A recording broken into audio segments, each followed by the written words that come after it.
Ассалаумағалейкум қазақ елі. Бүгін біз Арал ауданы, Қызылорда облысында Арал ауданы Ақбілек көліндеміз. Сіздерге Ақбілек көлі жайлы қысқаша мәлімет бере кетейін. Бұл көл өте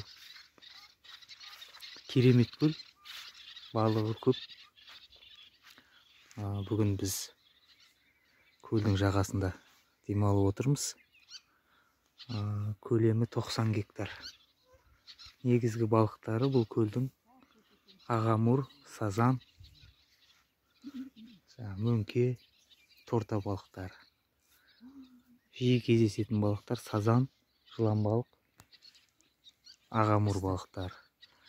Және де жергілікті атауы тісті дейміз.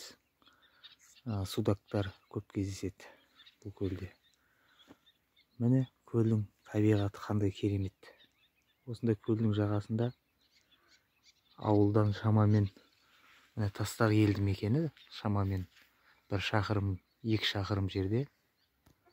Көлден анау тұрған біздің машинамыз. Осындай ауылға жақын, демалып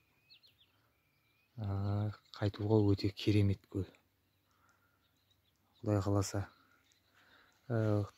осы Аралдағы іс-сапарымызды аяқтасақ, Қызылорда қаласына қайтатын боламыз жақын күндері. Сіздерге жақсы видеороликтерді ұсынатын боламыз.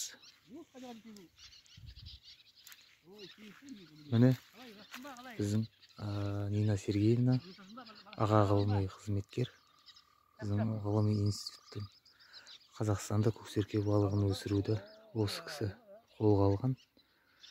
Және осы кісімен 4 жылдай жұмыс істеп, көксерке балығын өсіруді үйрендік. Мына қасындағы біздің Жанділда ағамыз.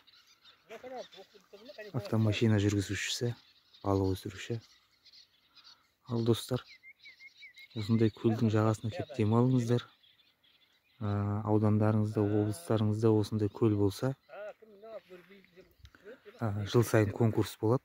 Сол конкурстан ұтып алып, балық шаруашылығымен айналыссаңыздар болады.